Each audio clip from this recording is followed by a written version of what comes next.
제33장. 그런즉 욥이여, 내 말을 들으며 내 모든 말에 귀를 기울이기를 원하노라. 내가 입을 여니 내 혀가 입에서 말하는구나. 내 마음의 정직함이 곧 내 말이며 내 입술이 아는 바가 진실을 말하느니라. 하나님의 영이 나를 지으셨고 전능자의 기운이 나를 살리시느니라. 그대가 할 수 있거든 일어서서 내게 대답하고 내 앞에 진술하라. 나와 그대가 하나님 앞에서 동일하니 나도 흙으로 지으심을 입었은즉 내 위엄으로는 그대를 두렵게 하지 못하고 내 손으로는 그대를 누르지 못하느니라. 그대는 실로 내가 듣는 데서 말하였고 나는 그대의 말소리를 들었느니라. 이르기를 나는 깨끗하여 악인이 아니며 순전하고 불의도 없거늘 참으로 하나님이 나에게서 잘못을 찾으시며 나를 자기의 원수로 여기사 내 발을 착고에 채우시고 나의 모든 길을 감시하신다 하였느니라. 내가 그대에게 대답하리라. 이 말에 그대가 의롭지 못하니 하나님은 사람보다 크심이니라. 할렐루야.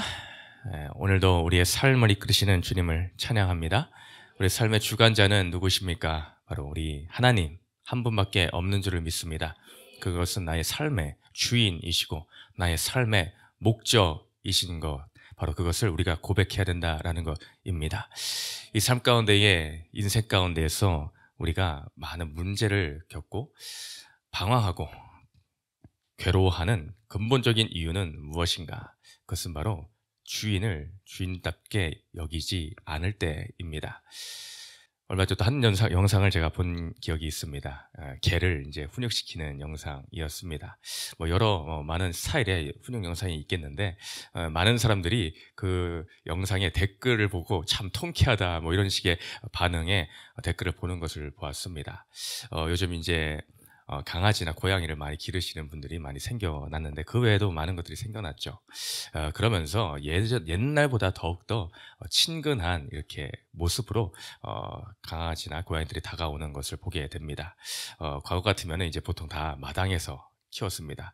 같은 방에서 키우는 것은 상상도조차 할 수 없었던 일이죠. 그것이 다 나쁘다라는 건 아닙니다. 한 가족같이 외로울 때 때로는 친구가 되어주기도 하죠. 근데 그것이 너무나 과도해져서 이 강아지인지 사람인지 구별을 못할 정도가 되면 이것은 문제가 되기 시작합니다. 강아지가 사람입니까? 고양이가 사람입니까? 아닙니다. 사람은 사람이고 고양이와 강아지는 강아지이고 고양이입니다. 하나님께서 사람과 다른 동물들을 분명히 구별하여 지으셨습니다. 유일하게 사람에게만 하나님의 형상, 우리의 형상을 따라 짓자 하고 손으로 직접 빚으시고 유일하게 생기를 불어넣으셨다. 생기를 불어넣으셨다는 것은 단순히 그냥 호흡이 있다. 우리가 흔히 말하는 우리도 호흡이 있고 다른 동물들 호흡이 있고 그 정도의 수준이 아닙니다. 이것은 하나님의 형상, 자신의 영을, 바로 성령을 머금은 존재, 생명이 되었다라는 말씀입니다. 이건 너무나 큰 차이점입니다. 우리는 그것을 구분해야 되는데 그걸 구분하지 못하고 동물들을, 다른 것들을 사람 대하듯이 한다라는 것은 말도 안 되는 일입니다. 그러니 강아지가 짖고 사람을 물고 하는 일에 대해 있어서 그것을 제재하지 않고 오히려 잘했다라고 칭찬을 해주고 사람이 하는 것처럼 모든 것을 해주려고 한다라는 것은 맞지 않다라는 것이죠. 그러니 그 훈육사가 따끔하게 그 위치를 분명하게 알려주는 모습을 봅니다. 강아지가 한 귀여운 강아지가 자기 분수를 모르고 사람인 듯이 기어오르는 모습을 보여주니 어떻게 하는가 막 대드는 모습을 보고 그냥 발로 팍 차버립니다. 그리고 목줄을 잡고 막 이렇게 합니다. 왜? 너는 강아지야. 주인은 나야. 라는 것을 분명하게 그 위치를 정리시켜준다라는 것이죠. 이것이 잔인해 보일 수 있지만 그것입니다. 분수를 모를 때는 그런 것이 가치 없습니다. 하나님께서는 인간을 가장 고귀하고 귀한 존재로 만드셨습니다. 이 강아지와 사람의 갭 차이보다 더 큰 것이 무엇입니까? 바로 우리와 하나님의 차이입니다. 왜냐? 그래봤자 강아지나 사람이나 어쨌든 피조물입니다. 어쨌든 피조물이죠. 피조물. 그러나 하나님은 창조주이십니다.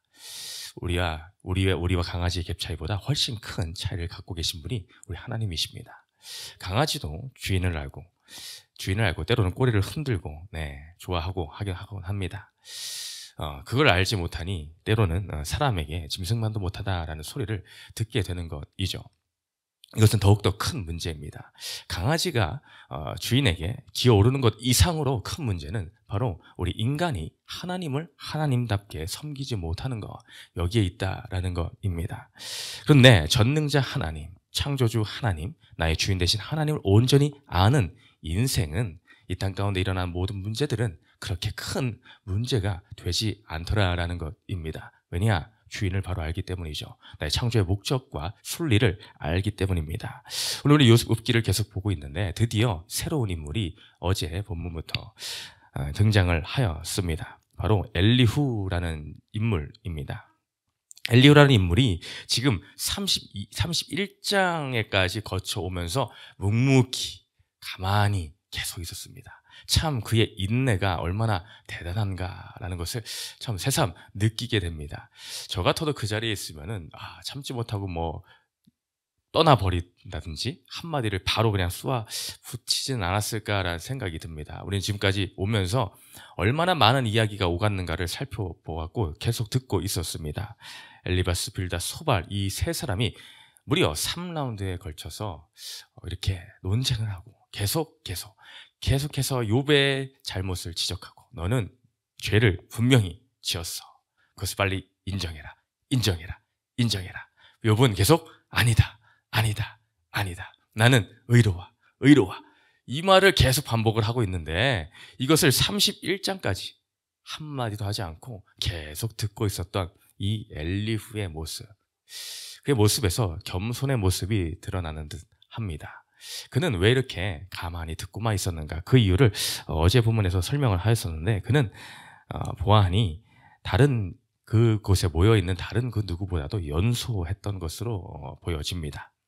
연소자로서 예의를 지키며 겸손함으로 그들의 모든 말하는 것이 끝날 때까지 계속 듣고 경청을 하고 있었다라는 것입니다. 말을 끊지 않고 그들의 대화가 끝날 때까지 기다렸습니다. 그러다가 이제 어제의 말씀에서 이렇게 나왔죠. 32장 1절에서 욥이 자신을 의인으로 여김으로 그 세 사람이 말을 그치니 엘리바스, 빌닷, 소발이 이제 더 이상 할 말이 없다. 계속 의롭다고 하니 이제는 할 말이 없구나 라고 말을 그치고 이제 모든 할 말이 끊어지니 그제서야 이제 엘리후가 말을 하기 시작했습니다. 그때 2절에서 엘리후가 화를 내며 말을 했는데 이 화를 낸 이유가 두 가지에 대해서 나왔었죠. 먼저는 욥에 대해서입니다. 욥에게 화를 내면 욥이 하나님보다 자기가 의롭다 하며 욥에게 화를 낸 이유는 내가 하나님보다 의롭다 듣자 하니 하나님보다 의로움을 주장하는 것 같다라는 것이죠. 그리고 세 친구에게 화를 내었습니다. 그 이유는 그들이 능히 대답하지 못하면서도 욥을 정죄함이라. 그가 변변치 않은 확실한 대답을 해주지도 못하면서 끝까지 욥을 정죄하고 또 정죄하는 사랑이 전혀 없는 그 정죄의 말만을 늘어놓고 있기 때문이다라는 것이죠. 그러면서 이제 내가 한마디 하겠습니다 라는 겸손함으로 그들에게 말을 이어가는 모습을 보게 됩니다. 이제는 그러니 하나님께서 이제 나타나셔서 말씀하시기 전 바로 32장 어제 본문부터 37장에 이르기까지 이 엘리후의 말이 길게 나타내고 있는 것을 보게 됩니다. 그러면서 오늘 어떤 말을 하는가? 4절에 보니 하나님의 영이 나를 지으셨고 전능자의 기운이 나를 살리시느니라. 이러면서 하나님의 영 또한 전능자의 기운이 나를 지으시고 살리셨다. 그분의 말이 나를 말하게 한다라는 것을 하나님을 인정하며 그의 말을 이어가는 것을 보게 됩니다. 그러면서 무엇을 말합니까? 우리의 존재가 어떠한가를 다시 한번 심어주고 있는 것을 보게 됩니다. 그대가 할 수 있거든 일어서서 내게 대답하고 내 앞에서 진술하라. 6절에 나와 그대가 나만이 아니고 그대만도 아니고 나도 그대도 어떠한 존재인가? 하나님 앞에서는 동일한 존재이다. 나도 흙으로 지으심을 입었은즉 내 위엄으로는 그대를 두렵게 하지 못하고 내 손으로는 그대를 누르지 못하느니라. 우리의 존재함을 분명하게 깨닫고 고백하고 있습니다. 우리가 하나님 앞에서 동일한데 어떻게 동일한가? 바로 흙으로 지음을 받은, 어디까지나 우리가 한계가 있으며 우리는 창조함을 받은 그런 존재이다라는 것을 분명하게 일깨워주며 말을 이어갑니다. 그러면서 내 말로 내가 무슨 대단한 게 있어서, 내가 무슨 위험이 있어서 당신을 어떻게 충고할 수도 없고 두려움으로 어떻게 누를 수도 없다. 나는 그런 능력이 전혀 되지 않는 자이다라는 것을 밝히 말을 해주고 있습니다. 이거 참 너무나 중요한 고백이며 우리가 배워야 할 자세입니다.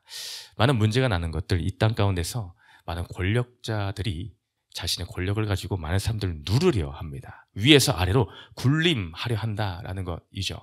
여기서 많은 갑질들이 또한 일어나지는 않습니까? 근데 우리의 존재에 나의 위치를 분명히 안다면은 이것은 있을 수가 없는 것입니다.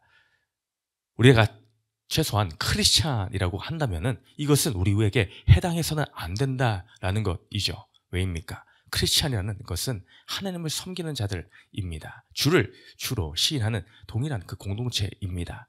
내 인생 가운데 하나님이라는 분이 개입하셔서 내 인생의 모든 부분을 재정립을 하게 되는 사건이 바로 크리스찬의 인생입니다. 이 땅 가운데, 삶 가운데 하나님의 존재가 없다가 하나님이라는 존재가 내 삶에 찾아오신 것입니다. 그러면 어떻게 됩니까? 하나님 앞에서, 오늘 이 엘리후가 고백한 것처럼 하나님 앞에서 우리는 동일할 수밖에 없다. 고백이 절로 나올 수밖에 없습니다. 이것은 마땅한 것이고 너무나도 자연스럽고 당연한 것입니다. 그렇게 정립되면은 갑질이 어떻게 일어날 수가 있겠습니까? 어떻게 사람 앞에서 나의 교만을 떨 수가 있겠냐라는 것입니다. 하나님이라는 존재가 인정되면 우리는 겸손하지 않을 수가 없습니다. 나의 낮아짐을 고백하지 않을 수가 없습니다. 이것이 나의 위치를, 하나님을 고백하는 자의 본 모습입니다. 정체성이다라는 것이죠. 그러니 나의 존재적 위치를, 아까 말씀드린 강아지가 그 존재의 위치를 알아야 하듯이 우리는 우리의 위치를 알아야 된다라는 것이죠. 전능자 앞에서 내가 무엇을 할 수 있으랴? 전능자 앞에서 내가 감히 나를 자랑할 수가 없구나가 나와야 된다라는 것이죠. 이어서 그는 말합니다.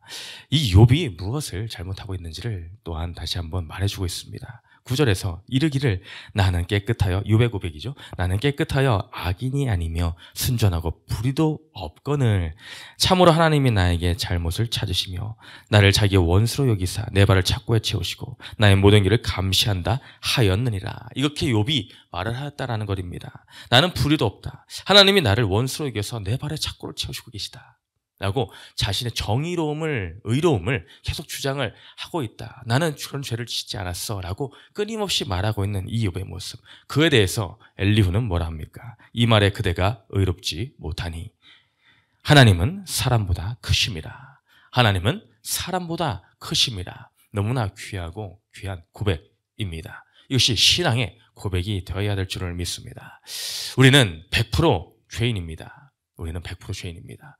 결코 의롭다고 할 자가 하나님 앞에서는 그 누구도 없습니다. 내가 의롭게 산 것 같습니까? 아무리 그래도 하나님 앞에서는 의롭다의 의도 꺼낼 수가 없는 것이 우리의 위치입니다. 내가 조금의 의라도 꺼낼 수 있다면 예수의 십자가의 은혜는 사그라듭니다. 희석이 됩니다. 단 0.1%도 안 됩니다. 있을 수가 없습니다. 그러면 십자가의 의미가 참 의미가 될 수가 없습니다. 예수 그리스도의 구원하심이 참 구원이 될 수가 없습니다. 조금의 가능성이 있다라는 것은 우리에게는 해당되지 않는 말입니다.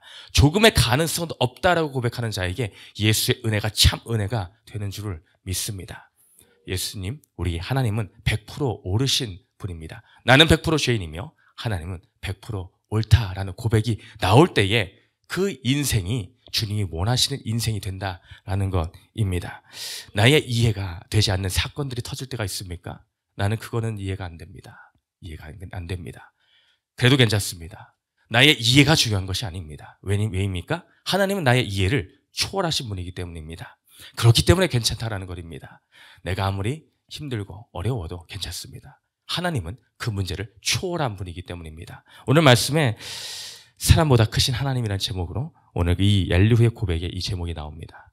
근데 사실 여기서 비교하는 것으로 상대적으로 우리보다 하나님이 크시다라고 하였지만 그러나 이조차도 하나님 앞에서는 황송할 뿐입니다. 어찌 감히 우리가 하나님과 비교할 대상이 되겠습니까? 상대가 되겠느냐는 것입니다. 여기서 말하고 싶은 것은 오히려 상대적으로 우리가 하나님보다 좀 덜하다, 우리보다 뛰어나다, 그 정도가 아닙니다. 절대적인 하나님을 나타내는 것입니다. 절대적인 하나님.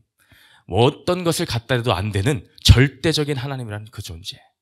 이것이 너무나 반대로 큰 위로가 되지 않습니까? 이것은 우리를 좌절에 빠뜨리기 위한 말이 아닙니다. 나는 하나님 앞에 정말 개만도 못하다라는 이러한 마이너스적인 감성으로 들어가라는 뜻이 아닙니다. 오히려 그 절대적인 하나님이 계시기에 너무나 든든한 것입니다.